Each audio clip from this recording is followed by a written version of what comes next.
I'm Hemant Mehta. And I'm Jessica Blumke. And you're listening to the podcast for FriendlyAtheist.com. You can now listen to all of our episodes and see show notes at FriendlyAtheistPodcast.com. I am here at the American Atheist Convention in Memphis, Tennessee, and I'm joined now by Matt Dillahunty. Thank you for coming in. Yay, thanks. So I actually am really excited to interview you. I've been stalking you and your wife all weekend, trying to get you in the boardroom, because actually I, not to start this interview off by talking about me, which, you know, here we go. I was an atheist in college, but after starting to read the Friendly Atheist blog in 2011, that kind of led me to the Nonprofits podcast and the Godless Bitches podcast, and that was sort of when I took the plunge into like being obsessed with atheism and reading all about it. So it's, I don't know, like that podcast really just hit home because it was my first experience that, like, I didn't grow up in a place where I saw the dangers of religion necessarily. Right. And it was the first time, like, hearing these stories of, like, how dangerous religion actually is. So thank you. Thank you. I'm always, you know, I run around. I get to do what I love to do now. Yeah. And people will come up and say, oh, thanks so much. The work that you guys have done on the show or the debates and the podcast, they've been very helpful, and that's great. Yeah. And the one thing I always tell people, because occasionally somebody's like, oh, you changed my life. And I'm like, no, you changed your life. I'm just a guy who likes to talk a lot, and you had to be willing to listen and being open to changing your mind. And seek it out and all that good stuff. So I know you guys, excuse me, what's the call-in show that you guys do on Sundays? The Atheist Experience. The Atheist Experience. And that one's on cable, on public access, at least for now. Yeah. And then streams live to the world. Yeah, and so you have people calling. Do you tend to get more Christians or more atheists who just want to talk to somebody? So early on, so the show's been on for like 18 years, and I've been hosting it for 10. When I first started, we would get more theistic callers, and we got more callers from the Austin area because it was on cable. Right. And we started streaming it to the world, and all of a sudden the calls started shifting to where we were getting more and more calls from outside of Austin. Now it's rare that we get a call from within Austin as well. Oh, interesting. We do have 4 phone lines, and there was a point where I think there were a couple weeks where we got no theistic callers at all, where it was just atheists calling in. And do they just want to talk to somebody, or do they actually have questions, or are they just want a platform? Some of them just wanted to say, you guys are awesome, we love the show. And I'm like, stop. Yeah, I appreciate that, but stop doing it, because you wouldn't love the show if it was just people calling in to say how much they love the show. Send me an email, buddy. Yeah, it's great. And it's don't get me wrong, I love doing the show. I got no plans to quit. But with 4 phone lines, what we started doing was saying, we'll take calls from anybody. But we're keeping at least 1 line, and now I think it's 2 that are just open for theists. Oh, okay. And so if we get 2 atheists on lines like 1 and 2, then if another atheist calls in on 3, it's, sorry, we're keeping these lines open for theists. Yeah. But quite often, it's not like atheists are a hive mind that agree on everything. So the fact that someone happens to not believe in a God doesn't mean that they don't have something to call in about, right, to have a discussion or a debate that's worthwhile. So, the call screener is probably the most important person on the show. Oh, for sure. Yeah, that's really interesting. So you grew up, were you religious growing up, or? Oh, yeah. Crazy. Well, crazy is probably not the right word for it, and I should probably scrub that from my vocabulary anyway. I was a fundamentalist Southern Baptist for at least 25 years or so. I remember walking down the aisle at the age of around 5 at a revival and accepting Jesus into my heart. And then in my teen years, I started to understand, or have a better understanding of the religion, and I realized, holy cow, how could I have understood this at 5? I couldn't have, Right. So clearly all this now time. Now that I'm 14, I'm much more sophisticated. Exactly. I'm 14 now. That means all these years I've thought I was saved and I wasn't, so I better do it now. And then I better do it again and again, because, you get in this little cycle of you're not living right for God, and then you go and you. So that was, I was not forced, well, I say I wasn't forced to go to church. I went to church voluntarily and eagerly for most of my teen years. My friends were there. We did a lot of good things, or things that I thought were good. And I was there Sunday morning, Sunday night, Monday night visitation, Wednesday night church. Thursday night, I think, was youth group, and then occasional Fridays and Saturdays. The only time I was forced to go to church when I didn't want to was Sunday morning, and that's just because I'm not a morning person. It's not like I was ready to go to church. I just didn't want to get up. I thought Sunday was the big one, or is that not? That's why I was forced to go. If Sunday wasn't a big deal, they'd have just let me sleep. But people are like, "Oh, your parents forced you to do all this." No, actually, I think I went to church and did more stuff with the church than my parents did. Oh, interesting. Not that they wouldn't have. It's my dad had a job. And so when did you kind of start having doubts about it? So I joined the Navy because, like many of the kids in my youth group, I thought that God wanted me to be a preacher, and I was terrified of public speaking, which is incredibly ironic because now I don't shut up. And I never get stage fright anymore. I mean, I was anxious about the show that I was doing last night because it's a bit different, but within like a minute of showtime, I was okay. Anyway, that wasn't the question. I was terrified of public speaking. I didn't want to be a preacher, so I left. I joined the Navy. I did 8 years in the military, and then I went and worked in the tech industry. I worked for Dell for a number of years, and I lost my job. And I lost my job because I was too good at it. Whoops. I basically worked myself out of a job. This is, when you're working alongside people with degrees and experience and seniority and you don't have any, you work a little bit harder. And then it turns out I got all my work done early, and just around the time they were deciding to have layoffs. And they're like, "We don't have any work for you to do." And I was pissed. And I said, "I don't want anything to do with the tech industry." And I was definitely depressed. I don't think I suffer from chronic depression, but situational. When I'm unemployed, I'm not a good person, to myself. Yeah. And I sat there and I thought, this is punishment. God wanted me to be a preacher. I rejected that. I rebelled. I went and did time in the military. I didn't care about God or church. I believed, but I just ran around and did what I wanted to do. And then I had my career in the tech industry, and I was so concerned with materialistic things and, making a career that God decided he'd take it all away and put me back where he wanted me. And I said, okay, I give up. I give up. God, if you want me to be a preacher, I'll do it. And I spent about 1.5 years in really serious prayer and study. And my uncle was a former missionary and medical doctor, and I talked to him about some stuff. And I had some minister friends that I interacted with. But my roommate at the time was an atheist. And we were best friends. We still are. And we had agreed to not talk about this because we wanted to stay friends. Yeah. And then I realized if I'm going to get serious about God and I'm going to be the best Christian I can be, I can't get to heaven and have God say, "Why is this guy who you love like a brother in hell? Why didn't you do your job?" So I set out to figure out how to convince an atheist, and that backfired spectacularly. He and I never even had a conversation. The first conversation we had about this, because I'm sitting here and I'm studying, I'm like, I've got to figure out a way so that Sean doesn't burn in hell. That was my goal. And I remember we were working at the same place, and we drove home from work one day, and I said, "I think I'm kind of agnostic." And he goes, "Okay." That was it.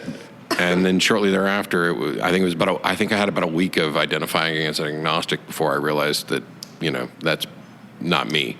And we don't have to go into the label stuff, but I was very quickly atheist. I started writing stuff online, and he just kind of sat back and watched this process. And don't get me wrong, he's been an atheist for ages. He's not active in the community, but he fully supports, me doing this. He knows that I love it. He congratulates me when I do stuff, but he's got his life to live. And I understand that what I do and the things that you do, they're not for everybody. Right. And I'm happy with people who quietly support from the sidelines as well. I would prefer that everybody be out and, look, we're here. We deliver your mail. We write your software. We replace your kidneys. There's no reason to hate us. Right. But it's not the world where everybody feels comfortable with it, or even a need to do that. Yeah, for sure. Do you ever deal with burnout in terms of like the atheist stuff, that you're just like reading the same shit over and over? And like, I cannot read one more time about somebody talking about how women are submissive and the worst. Like, do you ever feel like I used to get when I blogged more? I don't blog as much on the site anymore, but I would just get fried on it. I remember when I first started with the Atheist Community of Austin. I was writing things, and somebody said, "Oh, there's this TV show in town. You should check it out." And I was like, "Why would I want to watch a show with a bunch of people who agree with me? Yes. What good is that?" And I watched, and I loved it, and I loved the interaction, and I got involved, and I started working with the show, and then very shortly I ended up as president of the ACA and the librarian and doing the Atheist Experience TV show every week, and the nonprofits, and as many other things as I could do. And one of the co-hosts on the show, who'd been involved in this for a number of years, said, "Don't take on too much. You're going to get burnout." I don't know what it is. I don't seem to get burnt out. I'm pretty good at, I'm busy, but I'm pretty good at finding me time. Like, I've played a truckload of video games and watched lots of TV over the last 10 years too, and held a full-time job and did the volunteer stuff. It's, I don't know. I'm passionate about it. One of the things that I try to keep in my mind is that, we come to the convention and Silverman asks everybody, if this is your first convention, raise your hand. And I'm always shocked by how many hands go up. I'm expecting to show up at a convention where there's like 10 hands that go up. And it's like 3/4 of this is their first major convention ever. Yeah. And that really excites me, and it reminds me. So when I do the TV show, I'm trying to remember, yes, I've heard this argument 1,000 times, but this is somebody's first time watching the show. Yeah. And when people ask me about debating, we did the workshop the other day, I said, the most important things, figure out what your motivation for doing this is. And if it's not because you care about other people in the world we live in, stop, because I don't need your help anymore. Yeah. I legitimately give a damn about what kind of world I live in. You don't want to just be like the smartest guy in the room. You want to... Yeah. I mean, that's... I get that, and I get the frustration that a lot of people express, but I don't, at least so far, I haven't got to the point of serious burnout. Now, I have scaled back on some things, like I'm not president of the ACA anymore. That was partially, I decided not to run because I had some concerns that I might be holding the group back, that I was doing so much that I wasn't doing anything for the ACA, so let's let other people get in and do stuff, and they're doing great. And, I don't do nonprofits anymore. But I'm not on the TV show as much because I travel. Yeah. But I'm doing a lot of stuff, and I'm doing good stuff and stuff that I enjoy, and people seem to appreciate it. So I'll probably do this till I die, unless we fix the world before I die. Here's hoping. Yeah. So do you find when people call in, when theists call into your show, do you think it's from a sincere place of like, do you find that you change people's minds ever? So it's incredibly rare to change somebody's mind over the course of a single call. Sure. And usually when that happens, I suspect that we've got a prank caller.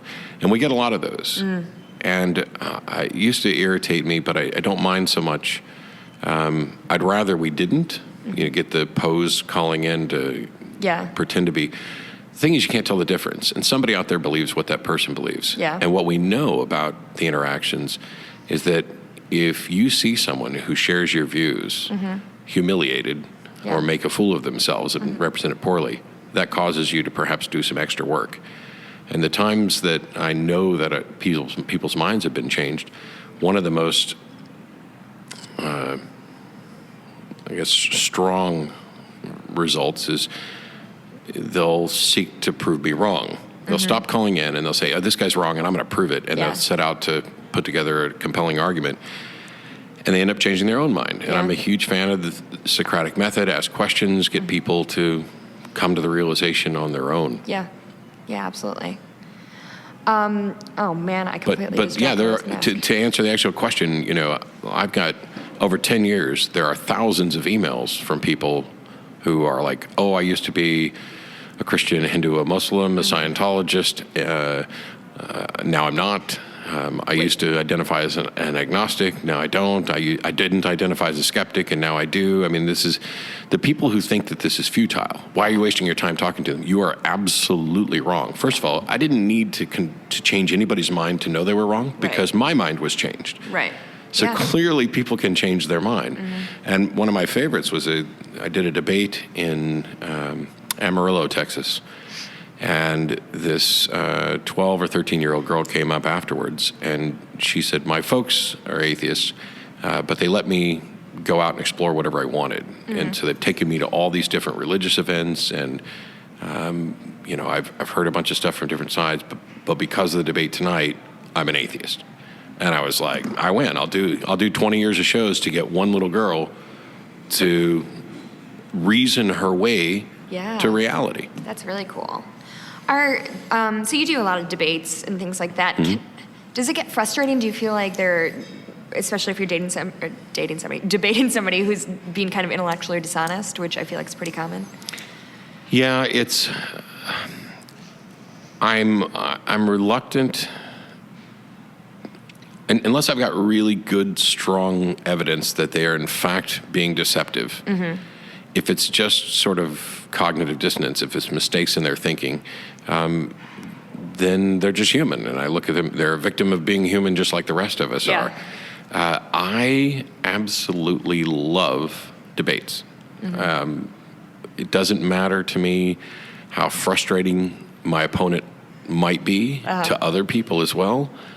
I try to have a good time. I try to be, I'm my own harshest critic, so I try to get better at it. And when I leave the show, I'm replaying the show in my head and saying, oh, you should have said this. Oh, you dumbass, you should have said this other thing. Yeah, I do that too. And then when I do a debate, I end up reviewing it. And now I'm actually, I did a debate here in Memphis a year ago with Seitan Bergenkate. So I lived the debate, which was pretty painful. I then watched it again to see how it came off. Then I watched it again with my wife.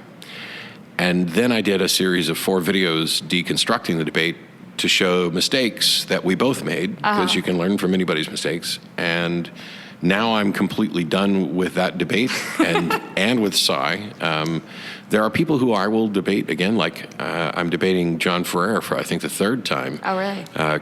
In Tennessee sometime, I think early November. And I love John. I mean, we disagree, but we can have a good conversation. And he's so far the only debate opponent who has actually changed my mind on a point during a debate. Oh, really? What was it? I had thought that I had cleverly come up with a solution to the is-ought problem. And John pointed out that I was actually smuggling in a hidden ought. And he was correct. And I said, I think during the debate I said, okay, I think you might be right. I'll have to think about this some more. But afterwards, he was right. Yeah. And the thing is, acknowledging that I was wrong about something and changed my mind, good thing, looks good. Yeah. It's what I try to encourage people to do. And it didn't in any way affect which one of us was correct or had a better argument for whether or not a God exists. This was a secondary issue. Yeah. And people are like, oh my gosh, if you're wrong and they're right about X, you've just lost the debate, because then it shows that they're smarter than you. No, not quite. It shows that the two of us came to different conclusions, or that I might have made a mistake, and that I'm willing to own up to that mistake. Yeah. It's not like God became real just because I didn't solve a problem in philosophy. So, a year and a half ago now, when Bill and I debated the guy with the giant jacket whose name is escaping Ken me. Ham. Ken Ham. He's got a book. Oh, does he? Yeah, the Bible. Oh. So Knight got a lot of criticism that, why would you engage this guy? It's not. What do you say to that? So I was probably I was opposed to him doing this. Oh, okay. I don't want. Well, first of all, Bill isn't a scientist, so I was more okay with it than I would have been if it was like Dawkins, because I don't want scientists engaging creationists. Yeah. This is not an issue that is worthy of scholarly debate. Right. I'd rather have scientists teaching people science and doing science. Bill was probably the best choice for it, and I thought he did a good job. as I watched the debate, I watched it upstairs. My wife was downstairs, and she heard me scream because as a debater, there were a couple of critical mistakes that he made that I expected Ken Ham to capitalize on. It turns out Ken Ham is just like the world's worst debater and did not capitalize on any of those, and so it worked out well. But my objections at the beginning was, no matter what happens with this debate, Ken Ham wins. Because if it looks to the public like he won the debate, then he gets to go to his base and say, see, this is what we need to do. We're winning. Now we need more money so that we can do this more. Yeah. And if it looks to the public like Ken lost the debate, he gets to go to his base and say, hey, they're winning. We need more money to fight them. Yeah. And this is a payday all the way around for Ken Ham and his institute, which was in financial struggles. And I was right, as was everybody else who said that. They got quite a bit of money out of it. This debate may be the most watched debate in history outside of presidential debates. I mean, there were multiple feeds with millions of people watching. Yeah. Now, in hindsight, despite the fact that they got money, and they'll probably still go bankrupt trying to build this ARC thing, I think, in hindsight, I'm fairly glad that it happened because a lot of people saw it, and because the creationists came off so poorly during that debate. There was a debate I did on Christian radio in Minneapolis, St. Paul. They've had me on a couple times, and they said, "Oh, would you come on and debate Ray Comfort?" I was like, "Sure." Yeah. And Ray came on and said, I don't have any interest in proving that God exists. I'm just here because I love Matt and don't want him to go to hell. And so he didn't actually debate. Yeah. And didn't make points. And people were like, oh my gosh, aren't you upset? Wasn't that a big waste of time for you? No. Because I was on Drive Time Christian Radio in Minneapolis, St. Paul, where Christian moms and their Christian kids were driving through traffic listening, and their representative looked like a buffoon. And I looked like someone who was coming in there reasonable, coming in willing to have a discussion, and it didn't happen. And I'll take that. Do you think that the fact that you come from a religious background kind of lends more merit in the eyes of like Christians who you debate? In some cases, yes. I mean, people ask me, don't you regret all those years that you spent? No, I don't, because I couldn't do what I do now if I hadn't spent these years doing it. Yeah.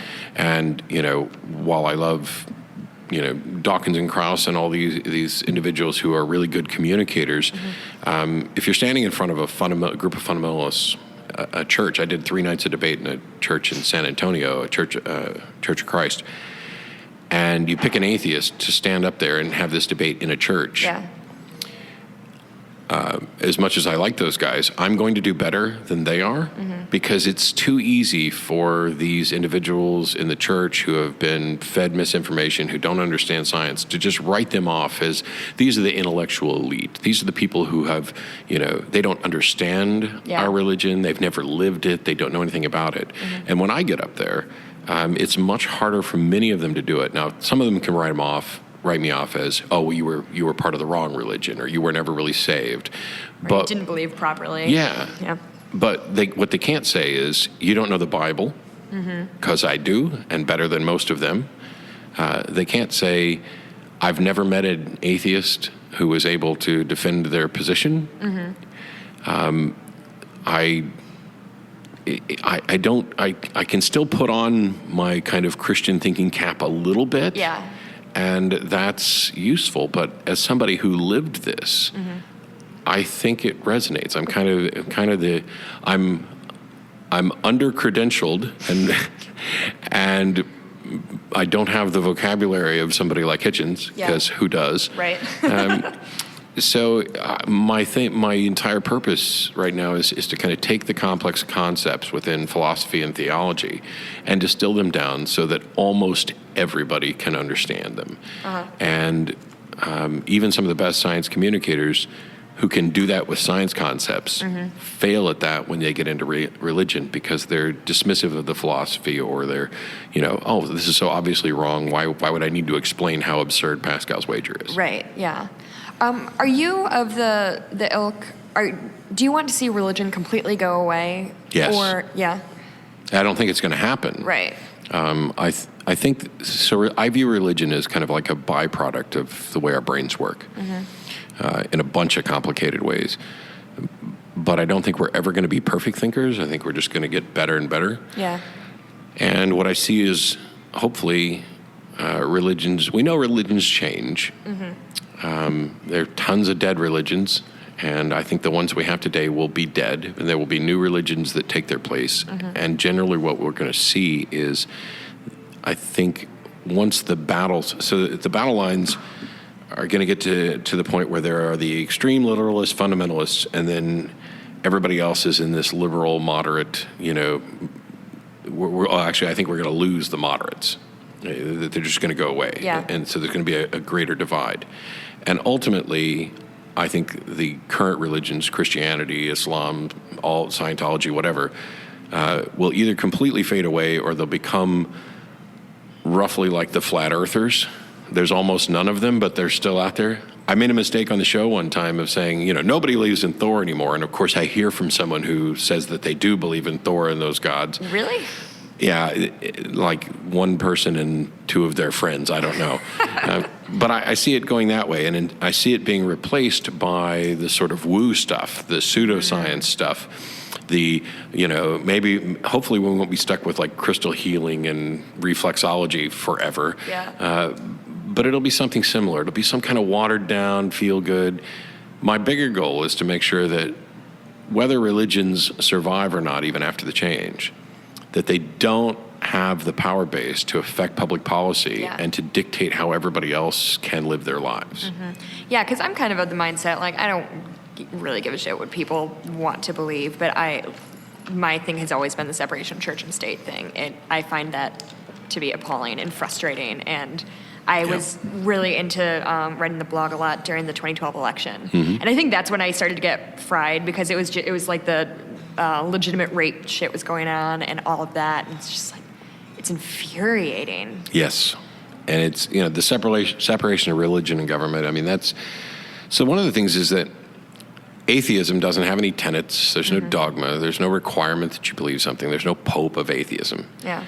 And so you could be an atheist and not support church-state separation. I think there are atheists like S.E. Cupp who fall into that category. Yeah. And yet, almost every atheist organization on the planet supports separation of religion and government, church-state separation. And you can start adding to that without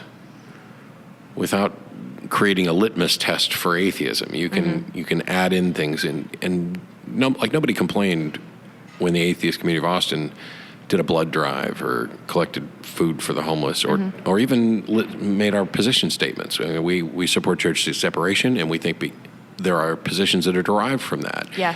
On behalf of church-state separation, and it was fine. So you were just in Australia, is that right? Yeah, for 20 days. It was awesome. Yeah, tell me all about it. So Aaron Ra and Seth Andrews, the Thinking Atheist podcast, I keep tapping your mic. That's all right. The three of us kind of got together a couple of years ago, and as a bit of a joke, it's not really a joke, we were serious about it, but we called ourselves the Unholy Trinity. Yeah. And we did a tour of a few cities, and immediately people were like, oh, how can we get you guys to come out and do this? And it's really good. Inevitably, though, I mean, it's still just three middle-aged white guys. And so I think this Australia tour is probably the end of the Unholy Trinity in its current incarnation, except we're getting together in Vancouver at Imagine No Religion 5. Nice. And that will probably, because I love those guys like brothers, and we do well together. But I don't need to speak at everything, and the three of us don't always need to speak at everything. Yeah. Anyway, Australia was, Arn and I flew down and went to Auckland, New Zealand, just the two of us, and did a talk there, met up with the local groups. Then the three of us did the tour for Sydney, Brisbane, and Melbourne. And then Seth and his family flew home, and then Arn and I went and flew all the way across to West Australia to Perth. Oh, really? Yeah. Wow. And as soon as we added Perth, the people in Adelaide started sending me hate mail saying, hey, we're the city of churches, why won't you come here? And I'm like, oh my gosh, okay, I'll try to come back, and I'll put Adelaide at the top of the list. But it was a great time. We had some great venues, amazing people. The religion and government issue there is a little bit different, and I think probably the thing they're facing most is some apathy and probably not legal restrictions that are properly set up to protect separation of religion and government. But, apart from everything in Australia being out to kill you, and the fact that I almost lost a hand and got bit by a spider and had a snake fall out of a tree. What, really? It was like the best trip ever. I got to hang out with quokkas and koalas and kangaroos and lots of amazing people. Wait, I'm still thinking, a snake fell out of a tree? Yeah, I was at Australia Zoo, which is someplace I've wanted to go forever. I was a huge Steve Irwin fan, and I've raised snakes for years. And I'm walking along the path, and a little brown tree snake, not venomous, fell out of a tree about 10 meters up and landed splat on the pavement. Oh, my God. And then propped up and looked around and then scurried off into and I got part of it on video. It was fun. But that was the minor one. I got bit by a little spider, had allergic reaction. I grabbed a stage door in Sydney right before I went on stage to pull it closed. And it was huge. It's like 20 foot tall by 25 foot. And I grabbed the backside of it. And there's a shear point between the door and a brick wall. And my hand got in there, and the door's got a lot of momentum built up. I barely got a foot and my other hand there to stop it. My wrist was swollen up for 3 days. And it was ironic because I got up on stage and I did a one-man play kind of as God, starting with Genesis, and everything keeps failing for him and going wrong. And it ends with him, seeing me and Dylan, he's down there mocking me. I'm going to smite you. And I was like, if I'd have lost my hand right before I went on stage, that would have been pretty ironic. But evidently his aim and effectiveness is just as bad in Australia as it is everywhere else. It's so funny. Well, last night I didn't know you did magic and mentalism too. You did that show last night. Do you have just a bag of tricks not magic tricks, but in terms of sometimes obviously you debate, sometimes you do the song and magic stuff. Yeah. I've got a lot of, I'm kind of a hobbyist. I'm kind of the jack of all trades, master of none type thing. I tend to get obsessively into certain things. So I ran the #1 Counter-Strike team in the world for a while with my roommate, and I've done a lot of video game stuff, but I've been doing magic since I was about 5. And I wanted to be a professional magician when I was a teenager. I did shows at the church and the old folks home and things like that. But if you're going to make a living at it, you've got to probably do kid shows. Yeah. And I didn't want to do that. I mean, I mentioned that last night during the show, but I was serious. It's just not me. I liked the close-up stuff better. I liked smart magic. And that's what I did for the most part. Mostly I'm a collector, and, I'll have effects and tricks and stuff that I do for friends. But as I got more stage time, and I'm talking more about atheism, I also realized that, I needed to spend time talking about skepticism and humanism as well. Yeah. And now I have more time for it. But I came up with, there was some talk somewhere where I knew a trick that I had done before would make the point perfectly. So I started working more and more into it. And I have a number of friends who are, professional magicians in the community and stuff. And I decided at ApostleCon, I guess, 2 years ago, that I'd just do a magic show. And it went really well, and people liked it. And so the American Atheists asked me if I would do something similar here. And I did. I was up till 4:30 in the morning reworking it, because it's a shallow stage with a really wide viewing angle, so it's hard I had to figure out how's everybody going to see everything. But it's a bit of fun. I love doing it. I like it if it can teach something, and it's a way to entertain people, and I don't know. I guess it's also a way to show off. I'm not without ego. I have fun when I'm up there. Yeah, for sure. I've always thought, I didn't know until I kind of got more into the community that magic and skepticism really run side by side. Oh, yeah. I think that's really interesting. And I mean, it makes sense now that I think about it, but I don't know, why do you think that is, besides... Well, it's far from perfect, but I mean, when you're in this field and you're seeing how people deceive themselves and how you can exploit that, you either end up being a magician or some sort of con artist. And the James Randi documentary on Honest Liar is out in various places. Have you seen it? I have not. It's going to be playing in Austin this Friday, and I was like, I'm going to go see it then. But I'm at UT San Antonio on Friday. I've actually seen it twice, and it is incredible. I can't wait. It's so good. But when, so you get to where you understand this stuff. I remember I did a card trick for some guys when I was in the Navy, and one of them freaked out and said, how can you stand to have the dark powers running through you to do that? No. And at the time I was a Christian, and I was like, I don't want this guy thinking I'm demon possessed. Yeah. So I was like, no, here's how I did it. I showed him the secret to the trick. And he said, that's not what you did the first time. So he was locked into this idea that even though I could have done it without the demonic powers, that I used demonic powers to do it. And even among magicians, skepticism is not a cure-all. It's not a guarantee that you're going to think correctly. It's just an attempt to try to think correctly. Right. And so, you look at somebody like Doug Henning, for a while, the most famous and popular magician in the U.S. in the mid-'70s. He's dead. And he's dead in part because he fell into the trap of some magical thinking with respect to transcendental meditation and didn't get proper treatment for his condition. Or at least that's my understanding of the story. Right. I guess I can't claim that because I didn't know him personally or what was going on. But there are Christian magicians. There are magicians who are into all sorts of supernatural stuff. And it's not that they don't know that some of this is fraudulent. It's that we often have it as there are people who hate magic and there are people who love magic. Yeah. And of the ones who love it, some of them are kind of really wishing for this supernatural world. Maybe it's why we like Harry Potter so much and things like that. And for whatever reason, some people's minds perhaps take it a bit too far. Yeah.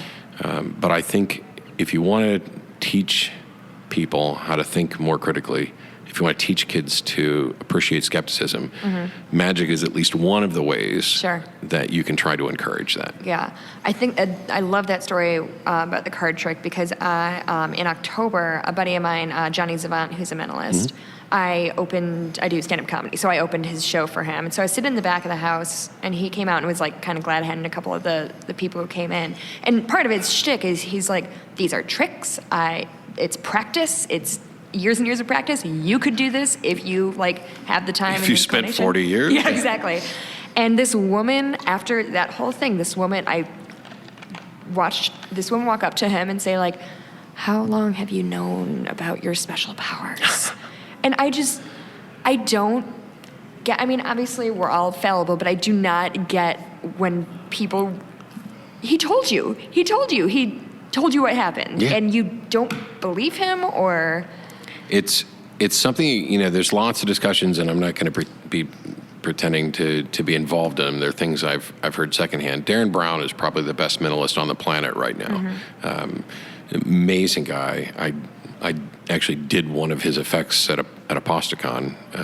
I'm looking forward to meeting him. But magicians have to, in the process of explaining what they do, sort of, they lie. Yeah. This called patter, but I'm going to give you some explanation, and it's going to be garbage. It's this and that, or it's vague. Well, he used to mention neurolinguistic programming. Part of what I do is, NLP and things like that. And he's so good at what he does that he was actually...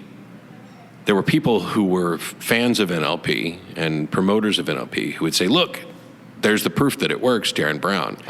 And if you watch, I don't think he's mentioned NLP at all in the last 5 or 6 years. Because my understanding is some people brought it to his attention that by being so good at this and then crediting NLP, you're giving credence to something which is complete hogwash. That to the extent that NLP works at all, it's nothing more than the process of convincing people that you would normally use. Yeah. It's not like there's magic words that you string together. And, we need to move this conversation in a new direction, and then all of a sudden, you're getting late. Which is what some of the NLP advocates are pushing. There you go. Okay, so you've been more than generous with your time. We can find your Patreon. Yeah, it's patreon.com/atheistdebates, and it is me. Going through some of the classical arguments for the existence of God and how to think about them and how to respond. Also some kind of non-standard arguments. The last video I posted was y'all just want to sin, which is something we'll hear from theists quite often. But in addition to that, I'm also doing interviews with other thinkers in the community because as much as I'd like for mine to be the only voice with regard to how to have these debates, I realize that I'm not always right, and it's good to hear from other people too. And the goal is not to create a whole bunch of little debate zombies that run out and have big formal debates and work from a script. It's to get people to a point where they actually understand the subject so that they can have a conversation with anybody, family, friends, whatever, and that they're not working off a script, because that's what the other guys do. And the best thing you can do is throw them off the script. Yeah. Cool. Well, thank you so much for your time. Absolutely. Thanks. Thanks for listening to the podcast for FriendlyAtheist.com. This episode was taped at Cinnamon Sound Studios in Aurora, Illinois, and the music was written and performed by Brad Chagdis. If you like what you're hearing, please consider making a contribution at patreon.com/Hemant, that's He-Man T. We appreciate your support. I'm Hemant Mehta. And I'm Jessica Blumke. We hope you'll join us next time.